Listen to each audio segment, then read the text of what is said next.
This is a commission that ended up going a little off the rails. Last year, a client reached out to me wanting a colored pencil guitar with a herringbone pattern, which is far more complex than anything I've done in the past. So before starting, I tested it, and the results were not great. And at that point, I figured I probably couldn't pull it off, but later in this video, I do actually attempt a full herringbone version. There's just a lot that happens before that, and I've got over 150 hours into this project, probably more than any commission I've done in the past.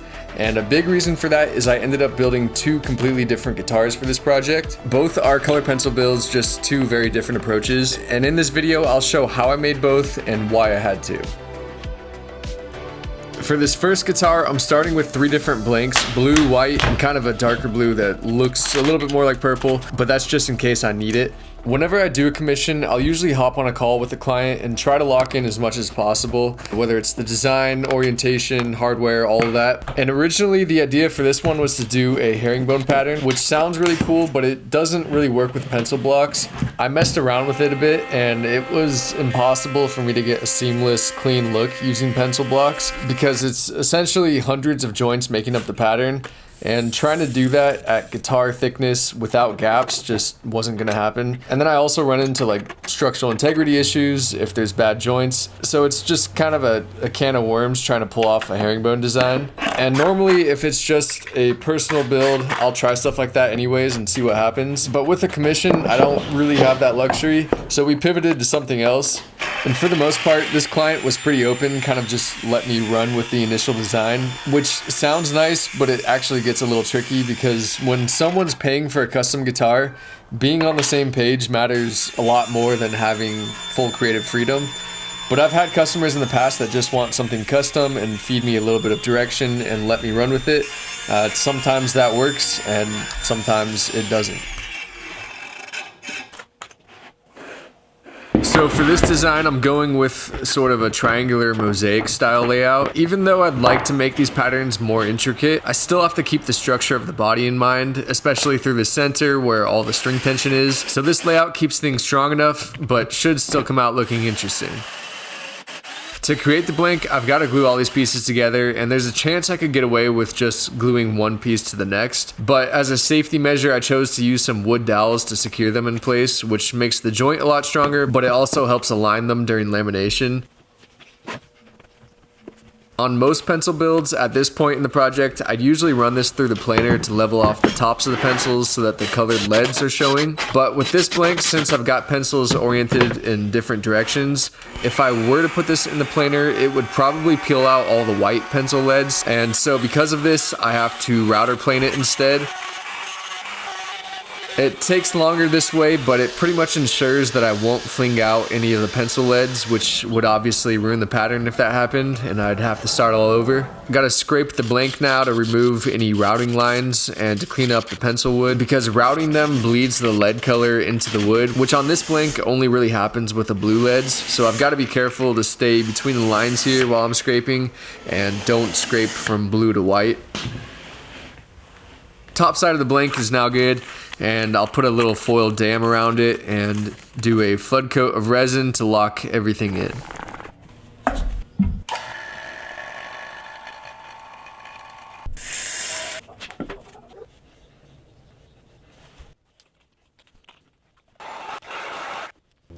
For the neck on this build, the client wanted a roasted bird's eye maple neck, so that's what I've got here. I've usually got a stack of about 10 or so neck blanks in the shop ranging from bird's eye to flame, white to roasted. Every neck I make is maple for the most part, so it's nice to have these on hand and acclimated to my environment. Because especially with neck blanks, if I order them, I've usually got to let them sit for at least a month to let them acclimate to the relative humidity of my shop. Fretboard for this is African ebony, which is overall dark but has some cool colored streaks running through it. Got the fret slots cut out on the table saw using my fret slotting jig, and then that gets glued onto the neck. And at this point, the flood coat on the body is cured, so I can get back to working on that.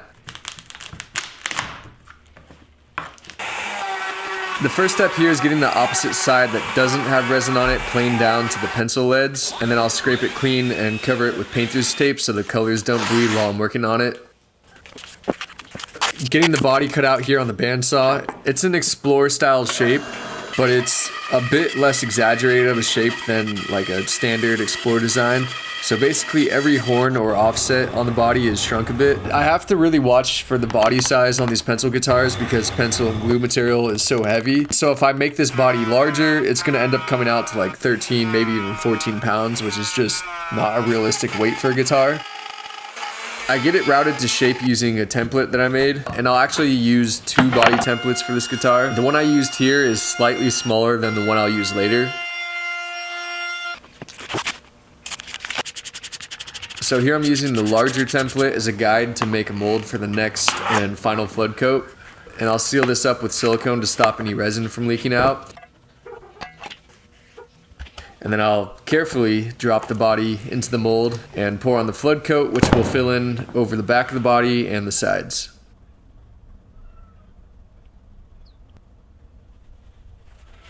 I only take on a few commissions each year, mostly because that's all I've got time for.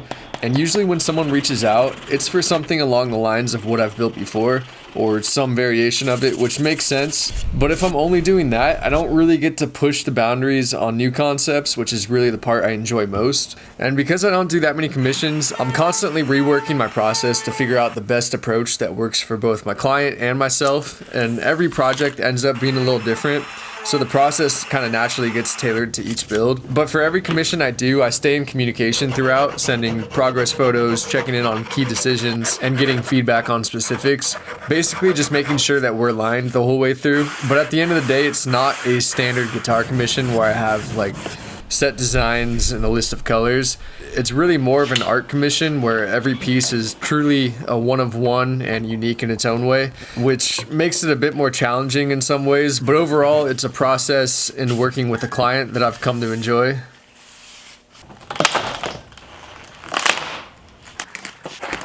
The last flood coat on the body is now fully cured, and I can use the second template, the larger of the two here, which is the final body size. And so routing this to shape leaves that uniform 1/16 of an inch of resin around the sides of the body. So now every inch of the body is encapsulated, and I can basically just treat this like a normal guitar from this point on. Getting all the pockets routed for the pickup, the neck pocket, electronics, and I can get started on mounting all the hardware.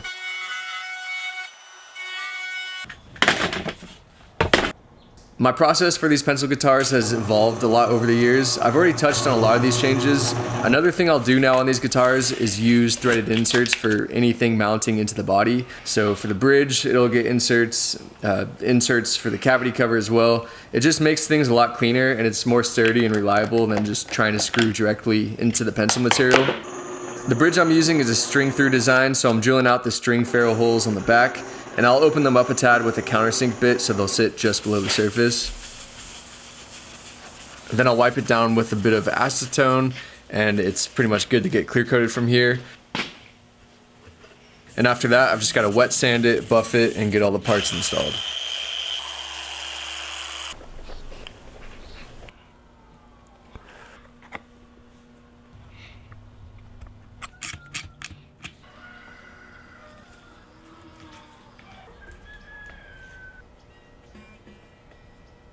Got this thing all assembled, and I like the way it came out. I think it looks pretty good. The only issue is that the client doesn't like it, so I've got to figure out what to do. So it's back to the drawing board, and it can be disappointing that a client might wait until it's completely finished to voice their concerns with the piece. But at the same time, I understand that seeing pictures of the finished guitar ready to be shipped off to them and kind of confronting that reality of what they're getting, you know, they either voice their concerns here or end up buying something that they're not totally sold on. And at the end of the day, this client reached out to me when there's thousands of other places to get custom guitars, but they decided they wanted one of mine. And as a builder, my goal is to build my client their dream guitar. So at this point, it's my job to either try and hypnotize them into liking the first guitar or go and create a new one that they can't say no to. And as luck would have it, I just got a new tool shipped to the shop that should make this new guitar design more feasible, since I'm going to take on a much more complex build with this second one. I ended up going with a Shapeoko 5.1 Pro after doing a bunch of research. Carbide 3D sent it over for me to try, and this is a machine that I've wanted to get in my shop for a long time, but was a little bit hesitant just because of the learning curve that goes with 3D modeling and the more technical aspects of CNC work. But I basically got this thing assembled in maybe 6 or 7 hours, which was all around really easy to get put together. So this thing is a Shapeoko 5.1 Pro. It's pretty big. It's got a 4x4 footprint, so I can easily do like neck through models on it. And overall, I'm just stoked to see how I can utilize this thing going forward on projects. I spent the last few weeks learning Fusion 360, so now I can kind of model my ideas and give you guys visuals for what I plan on doing. And I think this machine is going to help pull off the herringbone design that my client originally wanted. I communicated with my client, and we kind of discussed what we want on this next model. And so here's what we're planning on doing with that. So we're gonna go with wood for the main body. We're gonna use black limba. And on top of that, I'm gonna laminate a pencil herringbone pattern using 2 shades of blue. So it's essentially a pencil veneer. Then I can cut the body out of that, and I'll install black binding around the top to hide the edges of the pencils on the sides and just give it a cleaner overall look. Using a wood body with a pencil veneer does a couple things for us here. For one, it makes the herringbone pattern more feasible since it's a lot easier to cleanly joint pieces that are thin compared to blocks that are like 1.5 inches thick. It'll also bring down the weight a ton since limba is much lighter than color pencils and glue. And because of that, we can go for a more standard Explore style design that'll be strong and not overly heavy. I've done a few pencil guitars similar to this in the past where I use a pencil veneer on wood, but I've never done one with a pattern quite this complex.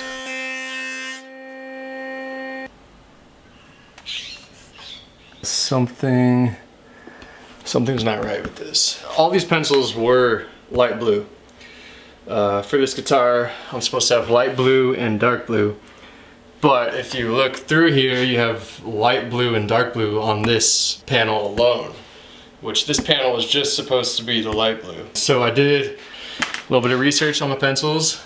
So they look the same on the outside, but on the inside, the lead colors are totally different. The darker pencil of the 2 lighter ones is closer in shade to the darker pencil than it is the lighter pencil, which just throws off the entire pattern. So an Amazon 2-day delivery later, and I've now got enough new light blue pencils that are at least hopefully consistent color. Sourcing individual colors for pencils isn't really a thing, unfortunately. Like ordering a new batch and pulling out specific colors is the most reliable way to go. Plus these are my most popular commissions, so at some point going forward, I'll end up using the rest of these pencils anyways. Got the new pencils poured and turned into a thin blank, and I use the CNC to level off the blank before planing it. I don't know if it's faster this way, but it saves my planer knives from dulling, and it's a lot easier to get a new end mill for the CNC than it is to sharpen the planer knives.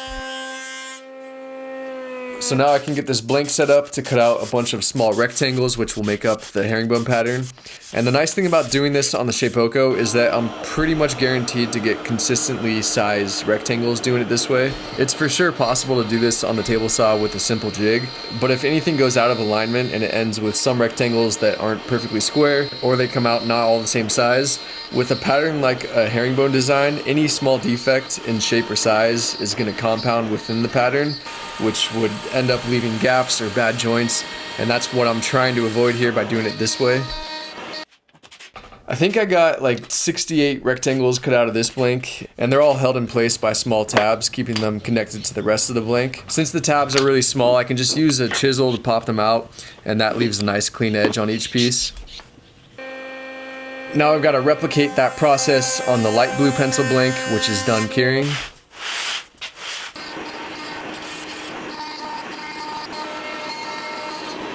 So all the rectangles are cut out now, and I went through each individual piece, which was around 140 of them, just to ensure that all the tabs were completely cut off and to do a little bit of quality control. Some of them had leads pop out or chipped edges, just making sure those won't end up in the pattern.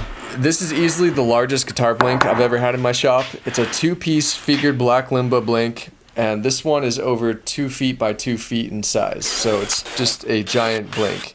And the nice thing about having the Shipoko in the shop now is that I can use it as basically just as a router planer, which in the past, even earlier in this video on the first guitar, I'd have to do it by hand with a router and a sled, which for one takes a long time, but it's also like not a super enjoyable thing to do. Doing it this way is a lot faster, but it's also much more accurate because I can control the depth of cut to the exact thickness that I need. And then I bored in some alignment holes so that I can use it as a reference going forward. And then I also cut out a thin profile of the body shape, which will help me align the herringbone pattern on the next step.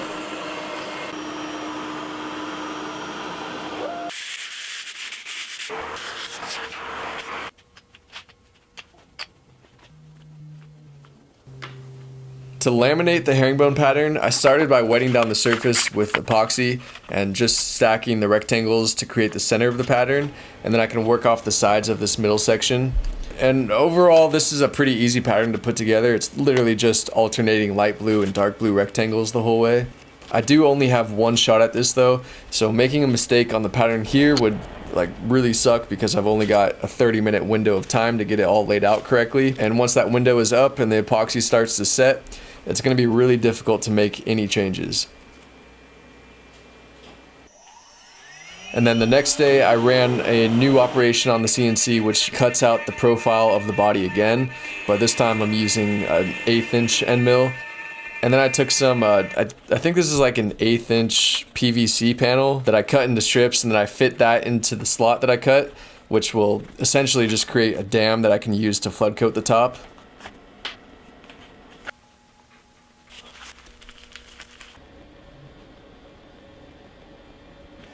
And then once that flood coat cured, I ripped out the plastic dam, and then I ran a surfacing operation on the new resin top, which will just make sure it's perfectly level with the rest of the blank. And now this thing is pretty much ready to be turned into a guitar. And this is my first time trying to use a CNC to build a guitar, so there is a lot riding on this here. Alright, I'd be lying if I said I wasn't a little bit nervous right now. Just a lot of work went into making this blank. So hopefully all my tool paths are correct. I've double checked, triple checked, and at some point you just gotta click the button and go. So here goes nothing. One of the cool things about venturing into this method of building is that I now need to create 3D models in order to do it this way. But in terms of commissions, this is a really good way to preview body designs with my clients. So I was able to dial in the design, share it with my client, and get their thoughts on it, which is a huge step forward compared to how I used to operate. This is a 3D rendering of the body shape we're going with. It's an Explore style shape, but with some custom changes I added.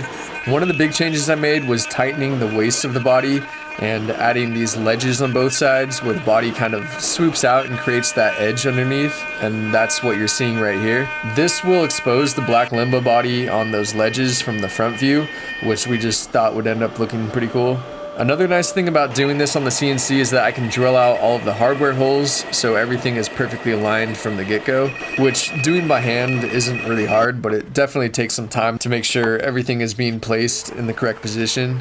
I've got alignment pins on the wasteboard of the Shipoko, so I can flip the blank, and as long as all my reference points are correct, I can cut the backside of the body and pretty much do most of the shaping on the CNC itself. And for doing custom designs, this saves me so much time, because prior to doing it this way, I'd have to create templates for everything by hand.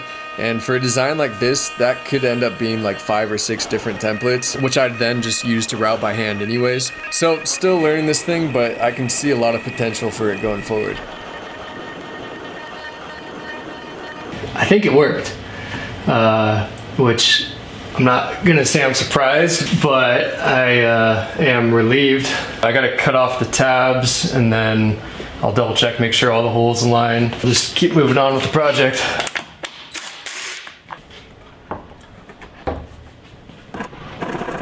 At this point, the body's cut out and it's got all the pockets and holes routed, but there's still quite a bit of handwork to do on it. The first step is cutting off the tabs and routing those flush with the edge of the body. Black Limba is notorious for bug holes, and this piece, although it didn't have many, did have a few that I filled in with clear resin. I also built a new neck for this guitar, which was pretty much built the same exact way that I did the first one earlier in this video. It's roasted bird's eye maple, ebony fretboard, and it gets a hard wax oil finish on it, which is my favorite finish for necks. The body's already got the binding recess cut out, so I can just tape the binding into place and use some thin CA glue to wick into the gap to secure the binding to the body. And then it's just a lot of scraping and sanding to get this thing ready for a clear coat.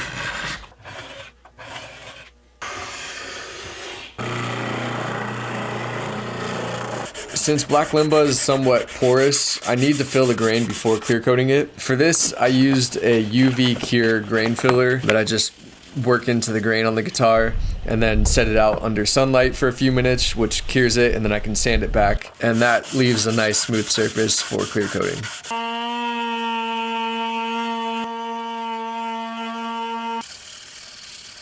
On this body, I'm using a 2K acrylic clear, which is a pretty cool system because it behaves like an automotive urethane where it cures in like 48 hours and leaves a really hard gloss finish, but it's less hazardous because it's a water-based acrylic. You still got to use proper PPE, of course. And then I'll just wet sand and polish it, assemble the guitar, and get all the hardware and electronics installed. I think all said and done, this was one of my favorite commissions I've worked on because although it was a challenging project and I did hit some road bumps, this commission kind of changed the way I'll go about future commissions for the better. Adding 3D models and CNC work to my commission process is a big step up from the way I did it prior, and I think it'll unlock some other really cool projects going forward. So that's over 150 shop hours later, and I've got 2 guitars done for this project. 2 different styles, but I think they both came out looking pretty good. Both are essentially the same specs with the same hardware, although they do have different pickups. This one is listed on my site. The link to that will be down in the description. I think this is a good representation of the evolution of these builds. It's different than any pencil guitar I've built before, and obviously it's only got the pencil veneer on it. But I think as far as weight and comfort go, and even aesthetics, this might be the best combo of those things. And ultimately, the client received the guitar and is stoked with how it turned out, which at the end of the day was my #1 goal for this project. So all things considered, I'm satisfied with how everything went down. Like always, I'll leave you with a short demo of these guitars here at the end of the video. Thanks for watching, and I'll see you again soon with a new project. I wish I had a Marshall or a Peavey to run this through, but I don't, so everything's just going through the box.